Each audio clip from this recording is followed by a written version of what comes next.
You're watching the number one podcast in the YouTube wrestling community, and I'm your host, Jean-Paul Leek. So here we are, family. You know what time it is. Monday Night Raw review. Another Monday in the books. Another Monday Night Raw. The go-home show for Wrestlemania Backlash. Was it good?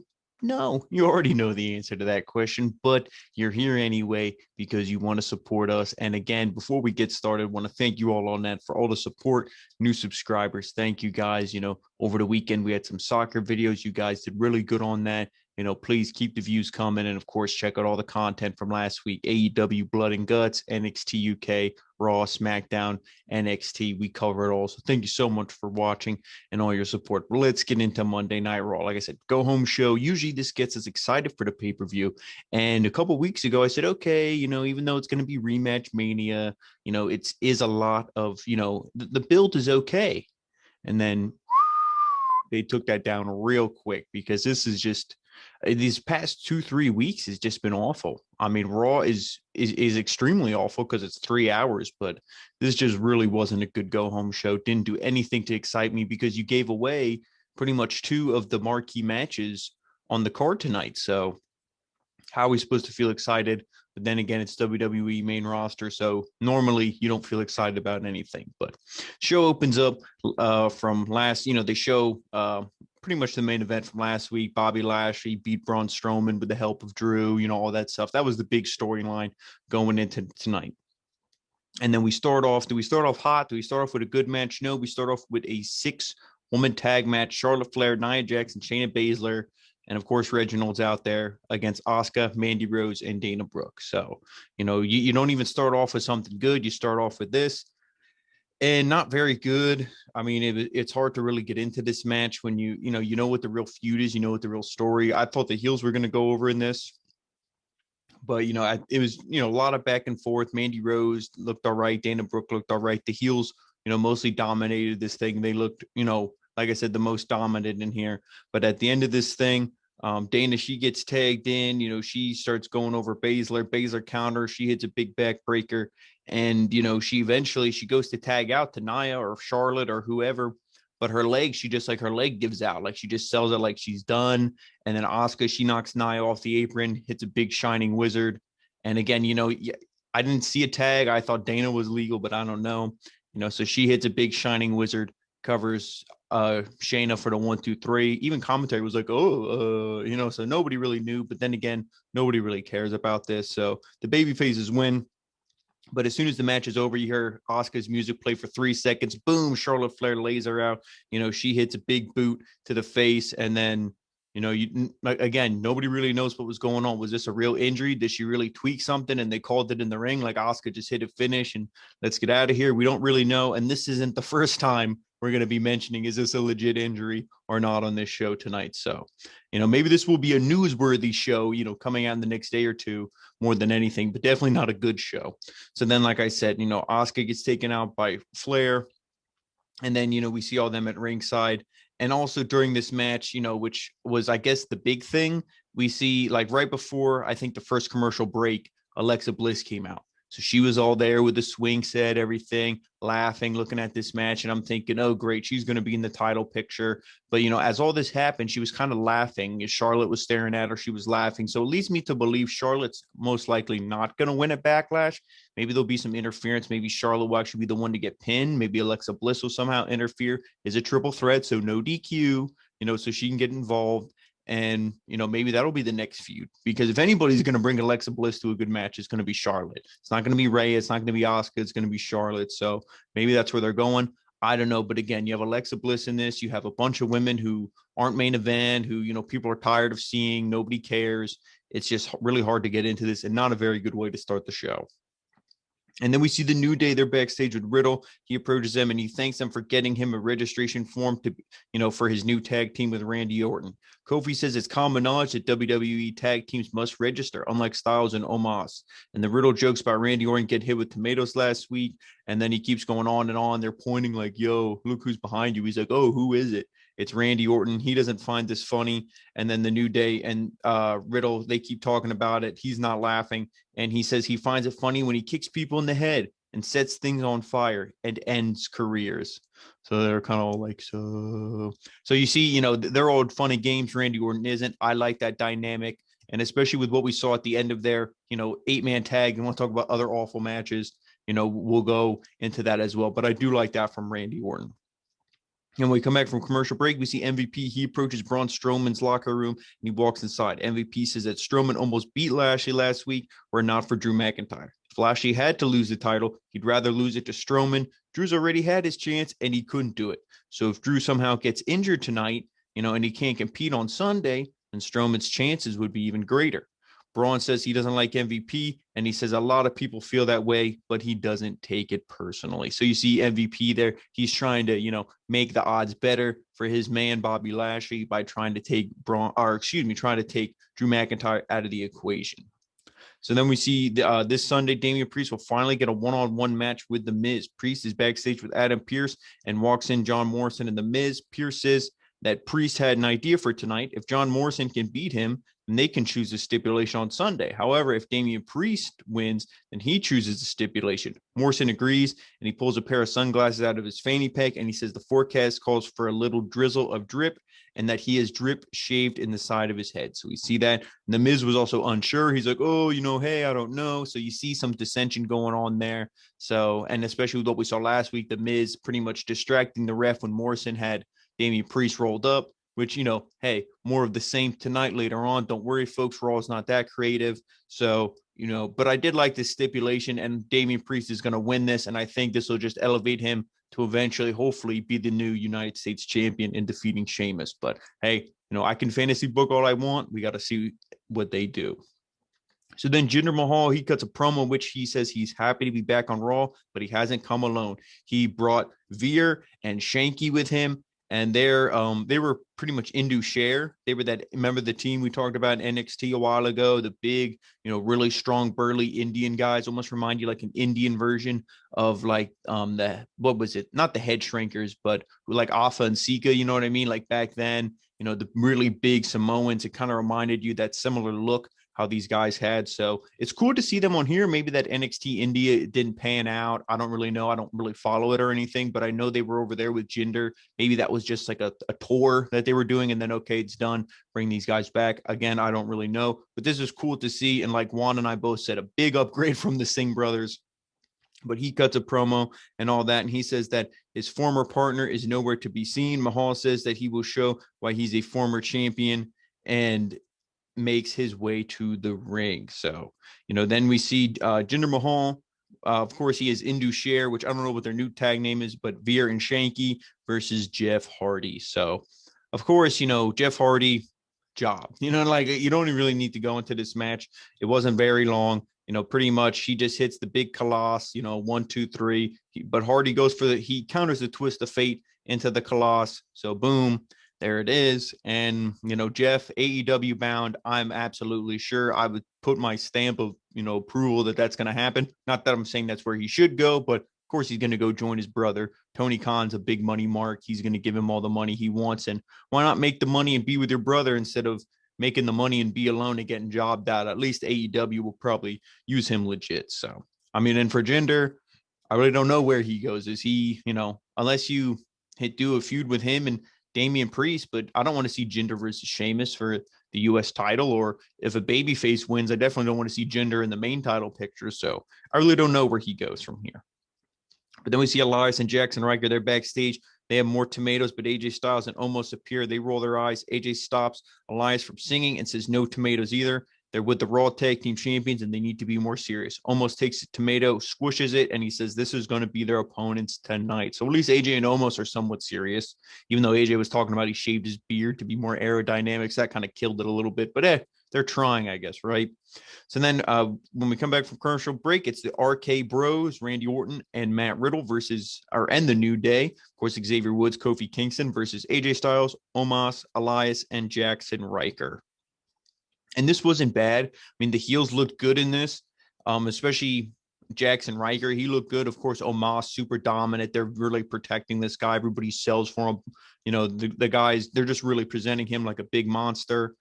Elias was okay. And, of course, AJ's the guy who always gets, made fun of by the New Day. They had him on the outside, spinning him around by his legs. This guy's a former world champ. He's a, NWA champ, TNA champ, New Japan, and NWGP or Y or whatever it is, the New Japan champ, IWGP. There we go. I knew I would get it eventually. He was their champ. So this guy has a legit resume and they treat him like a joke recently. So I don't like it, but it is what it is. But eventually at the end of this thing, Omos breaks the pin attempt on because Riddle, he hits the Bro Derek, but on AJ, but Omos breaks it up. And then Orton tags in, but he jumps off the apron. Woods runs in and he dives through the ropes onto AJ, Kofi, and Woods. Like I said, they're spinning him around on the outside. Really stupid. So Omos, he goes to chase him. And then Orton slides in, catches Elias with an RKO for the win. And again, this was another thing. I didn't really see a tag, maybe on his way out when he was stepping over the ropes. Maybe Elias did like a back slap tag or something. But he goes in. Randy Orton was the legal guy. He hits the RKO. Elias eats the pin, thankfully. If any of the heels was going to eat the pin, should have been Elias. So he gets pinned 1, 2, 3. This match was what it was. I could care less about it, and I'm sure you guys could too. So then after the match, this is the only good part. Woods and Kofi, they come in to celebrate with Riddle and Orton. It's legit. We're the New Day. We're bullshit. But Randy hits both of them with RKOs. Riddle asks, he's like, why did you just do this, man? What's going on? And then, pretty much Randy just looks at him and just walks off. So Riddle kind of just shakes his finger at him and everything. And I like this because you didn't see him RKO Matt Riddle. They didn't end the tag team here, but he pretty much just said, listen, like in my words is how I interpret, like, we can't focus on being friends with these assholes. We gotta, because that's what Riddle even said. He's like, oh, this is why we don't have any friends. He's like, it's like, you can't focus on being friends. You got to focus on winning. These two are just jokers. They're losers. We didn't win because of them. They won because of Randy Orton. So, I like this. And hopefully, the new, anytime I see the New Day get beat up, it's good for me. So then Sonya Deville, she's backstage with Asuka. Rhea Ripley walks in. Sonya says that they've been at each other's throats for weeks. And tonight she's been given a great idea. Rhea and Asuka can settle their differences tonight in a singles match. And Rhea asks if this was Charlotte's idea. Deville won't say it was or it wasn't. Asuka says she's already competed tonight, but she'll do it again because she's ready for Rhea. So again, you're giving away pretty much one of the matches. Yeah, Charlotte's not in here, but it's still, we've seen Rhea and Asuka go at each other so much in the from WrestleMania to now. We don't even care about the triple threat anymore. If nobody would have touched, if it would have been, the match at WrestleMania, none of these women fought, and then you have the match at Backlash, feels a little bit more special now, don't it? But when you see it all the time, again, you don't really care, and I could care less about this upcoming match. So we see Lashley, MVP, they're backstage with Kevin Patrick, asks him, what they're looking to prove tonight. MVP berates Patrick for having no respect and then says Lashley proved everything he had to at WrestleMania. Tonight's just a sequel to WrestleMania. Lashley says last week he pinned Braun and tonight he beats Drew again. Good promo by Lashley. But again, why are we having this match? Same thing I said about the Rhea and Asuka match. Same thing I said about Braun and Lashley last week. I'll say about Drew and Lashley this week. There's no reason to have it. This is really awful, stupid, lazy booking. So then Sheamus is in the ring for another open challenges. He says Adam Pearce told him if he wants to be like the greats before him, he should issue open challenges. Sheamus says, why would he want to walk in their footsteps? Those idiots gave title shots to everybody and everyone. They'd give a title shot to idiots like that guy, Verk, or whatever his name is, talking about the new commentator. And, he says that, and then Sheamus invites Humberto or Mansoor to answer the challenge, and he promises to leave a boot print in their face. So, of course, we see Humberto Carrillo. He comes out, and, Sheamus really starts dominating this thing, of course, like you would expect. But eventually then Humberto, he gets, the comeback. He starts hitting his moves, the high flying and everything. But eventually Carrillo, he shoulders Sheamus onto the apron, and then he hits a sunset flip powerbomb to the outside. But Sheamus, he didn't go, and it was like a normal sunset flip where the guy's, his back and his shoulders, whatever, boom, hit the mat and whatever. And he should be, pretty well protected, all things considered. But no, he pretty much just fell. I don't know if he slipped or what, but it looked like, pretty much Humberto's knee hit him right in the center of his back. So, he might have whacked his head because, that wasn't the landing he was expecting. Humberto looked like he was done. He might have hurt his knee. Sheamus might have hit his head and all this stuff. And the ref was kind of talking to him. And then it was just like, 10 seconds did go by. So you could really say that this was a draw, double count out. Nobody wins. But the winner via stoppage was actually Sheamus. So again, you should just do the double count out and just sold it that they weren't injured because, but we don't really know. Again, Shayna injured. Were any of these two guys injured? We don't really know. The match was what it was. But like I said, Sheamus, eventually the long-term thing, hopefully he's not injured that he has to forfeit it. But the long-term thing to me would be Damian Priest versus Sheamus. And, that's who that's who Sheamus can drop it to, because Humberto, Mansoor, while they're good wrestlers, they're a little bit smaller than Sheamus. Damian Priest, at least physically, matches up evenly. So I think that would be a good person. And Damian Priest just deserves to be the United States champion. I think I might have said North American, the United States champion. And then we see a video package for the Lucha House Party with both Grand Metalik and Lince Dorado talking about how they've been around for a while. They wanted to remind people who they are and what they can do. Life isn't always a party, but it's Lucha lit. This was a really good video package by them. I'm a big fan of these guys. I like to see this, gradual push. This is really good for them. Hopefully they capitalize on it, make them tag champs. They didn't do that on SmackDown. Really disappointed. Hopefully they do that here. I would even love to see him in NXT as the tag champs. They could have a lot of matches with Legado del Fantasma, stuff like that. But again, they didn't capitalize on them in NXT either.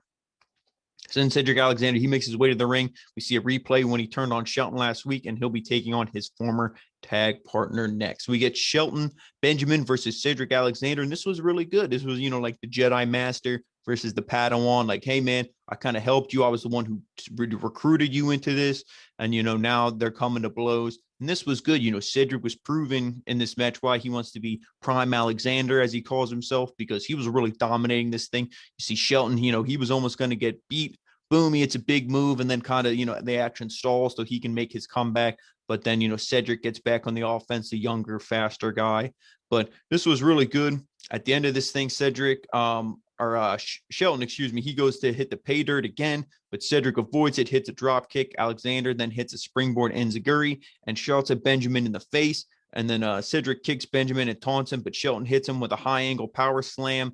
Pretty much out of nowhere, he's talking shit. He hits his big slam, boom, pinned him 1, 2, 3. I'm really happy to see Shelton Benjamin win. Again, he's another guy. Put the United States Championship on him. I'm fine. If anybody else is going to win it besides Priest, it's Shelton Benjamin. This guy deserves it. He deserves all the title shots, everything he gets. He's such a great wrestler, such a, a solid pro who they've had for a long time. And they really didn't, go all in on this guy like they did the Cenas, the Ortons, Lesnar's, Batistas, everyone else of that, class. So then we see a replay last week when Angel Garza stuffed a rose inside Drew Gulak's ass and he kicked it. And then backstage, you see Garza. He's having a photo shoot with a rose. Gulak appears, shouts at him for humiliating him. And Gulak says that he has no respect for the industry. And he says next time he'll stick the rose down Gulak's throat. So we see this little mini feud. I don't really care for it. Both these guys, again, deserve more. But, this is stupid. Then we come back from commercial break. We got Asuka versus Rhea Ripley. Speaking about stupid, like I said, everything, in this last, that I've been saying holds true here. Why are we seeing them fight? Why are we seeing this right before the pay-per-view? Doesn't make any sense. It's not like we haven't seen these women have, WrestleMania, I believe the Raw after WrestleMania, and then the Raw after that, I believe. So that's 3, now 4 singles matches. I don't care. You really just find all the way to take the steam out of something. WWE's perfect at that. We had Charlotte on commentary. She was pretty much said that, yeah, this was my idea. Why wouldn't I want to see them beat the hell out of each other? Blah, blah, blah. She's a lot better as a heel and talking as a heel and stuff. Doesn't sound so robotic. Sounds more natural. Maybe because she's a natural heel in real life. I don't know. I'm just kidding. Who knows? But, this was really good. Just Charlotte being a heel on commentary was pretty good.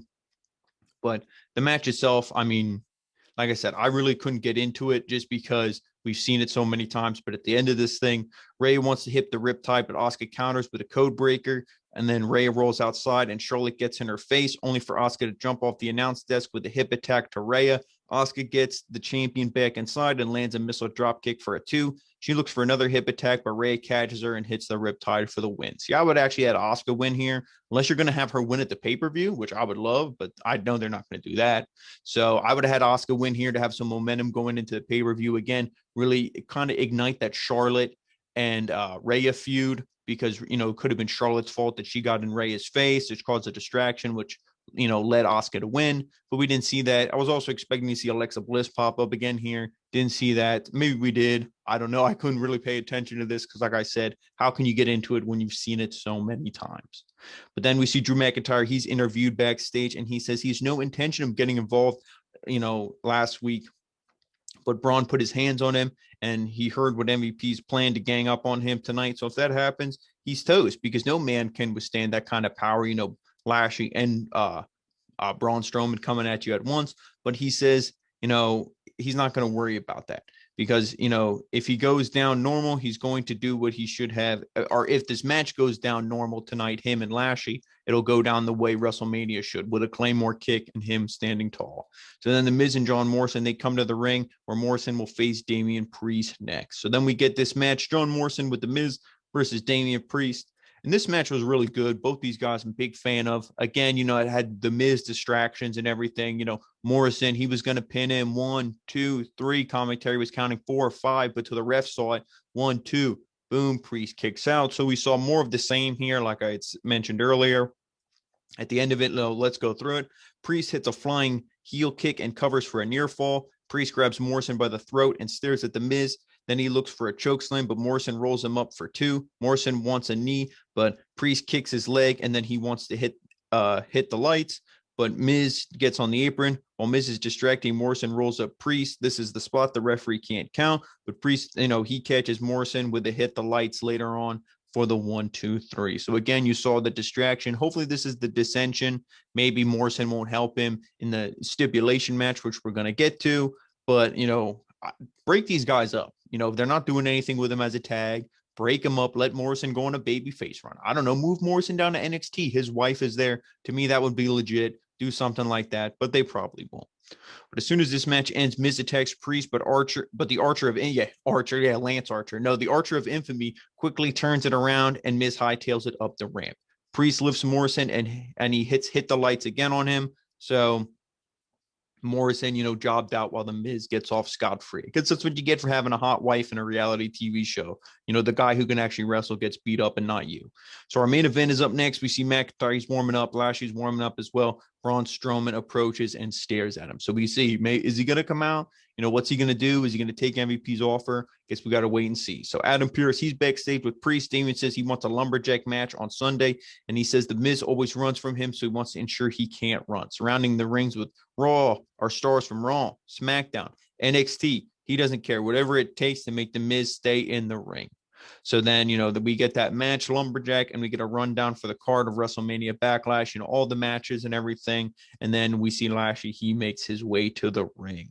So the main event begins, and again, we've seen these guys wrestle a lot, and you just knew something was going to happen. You just knew this match as it was going on. It wasn't, it was good because these guys are both pros. Drew had a huge, just vertical suplex holding Lashley up there forever. This was great. But you just knew you just knew Strowman was going to come out. You just knew there was going to be some kind of bullshit because at the end of this thing, McIntyre, he wants a Claymore, but Lashley cuts him off with a crossbody. Lashley lifts up McIntyre and he looks for the hurt lock, but McIntyre fights it. So Lashley hits a fisherman suplex. McIntyre catches Lashley with a Claymore, but Braun Strowman comes out and he attacks him. So the winner by disqualification is technically Drew McIntyre.